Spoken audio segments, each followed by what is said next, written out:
Police detectives in Costa Mesa, California are grilling Daniel Wozniak. They believe he had something to do with Julie Kibuishi's murder. You just told us you saw 2 bullet wounds. You were standing over... No. Okay. Whoa, stop. But cops had no idea just how involved Wozniak was. How did your DNA get on? I was standing over the body. I saw 2 bullet wounds to her head. That's exactly what you said, man. You can't even keep your lies straight. His acting ability on the stage probably was better than it was in our interview room. Then a sudden stalemate. You're done? I'm done. Daniel refuses to talk. He wants to go back to his jail cell. While behind bars, Daniel calls his fiancée, Rachel Buffett.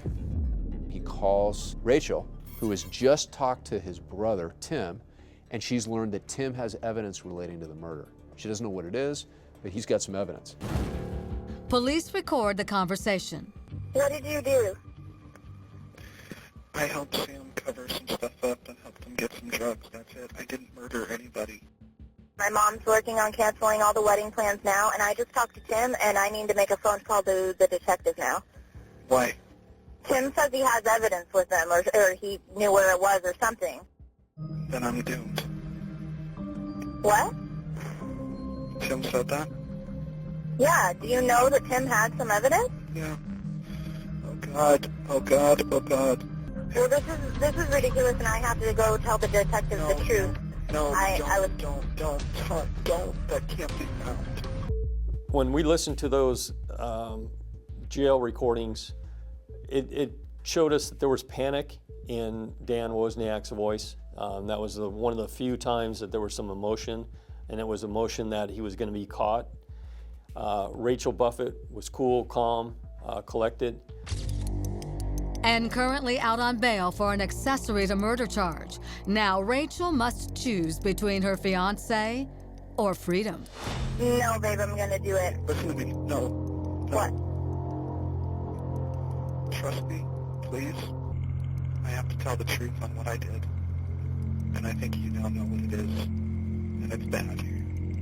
Imagine the worst, and that's what I did. Suddenly, Daniel is desperate to speak to detectives and spills his guts. You said you wanted to talk to me. What's going on? I'm crazy and I did it. You did what? I killed Julie and I killed Sam. Okay. All right. I killed them both. All right.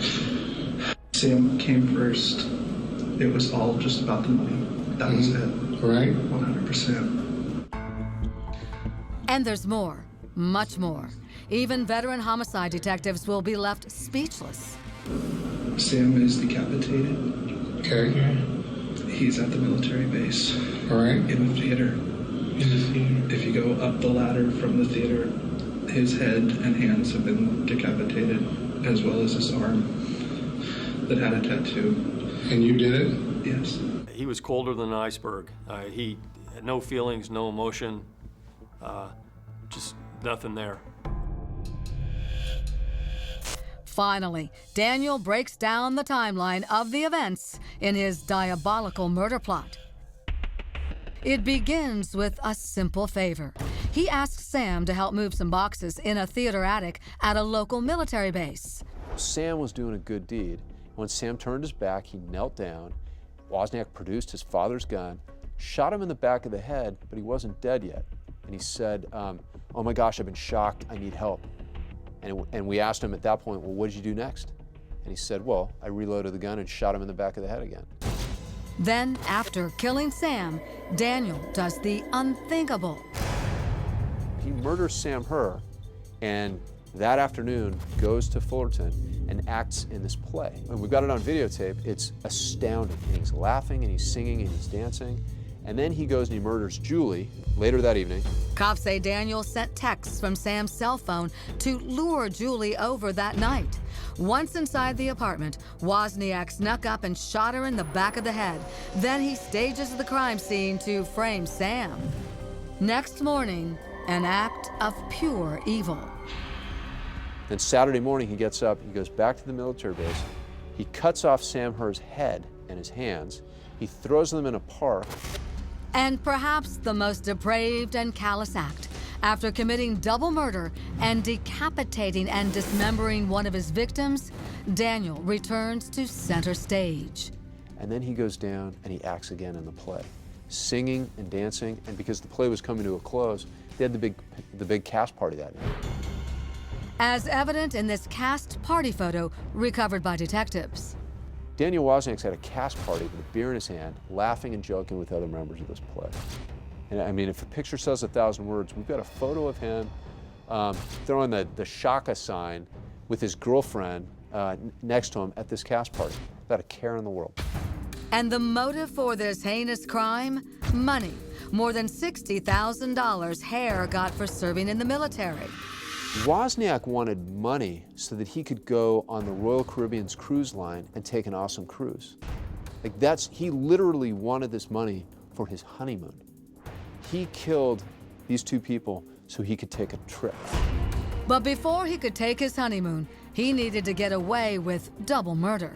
And it would have been the performance of a lifetime, if not for the seasoned detectives working the case. He was so enamored with his own ability to act and his own ability to put on a show, he had no doubt in his mind going into this that he was going to be able to convince a bunch of dumb detectives that Daniel Wozniak was not responsible. Wozniak thought he could convince the world that Sam Herr murdered Julie and he was somewhere out in the wind. And he thought he'd fooled them. But in reality, we had a group of really good detectives who weren't believing a word of it. Investigators managed to solve this murder case in less than a week with a full confession and damning evidence thanks to Daniel's brother. Tim is not a real sophisticated guy, and he just had these instructions to get rid of this stuff, and instead what he did is he threw the backpack over a fence at his parents' house. And when detectives opened the backpack, it was a cornucopia of evidence. I mean, DNA, expended shell casings, the victim's financial information. It's everything a prosecutor could ever want. And of course, that also led us to the murder weapon itself. So it's like, that's investigation-wise, the home run of home runs in any case. The murder weapon and DNA and blood and, credit cards, passports. You can't ask for more as a prosecutor. And in one of the fastest deliberations in the history of Orange County capital murder trials, the jury takes just 1 hour to find Daniel Wozniak guilty of double murder and recommends the death penalty. Detectives claim Rachel Buffett knew about the murder, and her case is still pending. She's charged with 3 counts of accessory after the fact. She's pleaded not guilty. Daniel Wozniak is a poster boy for why the death penalty exists in certain states. For a lot of murders, there are extenuating circumstances, but there are a few that are so awful and unnecessary, and the grief that they cause is so profound for the most trivial reasons that they really should be subject to the ultimate punishment. And this is one of those cases.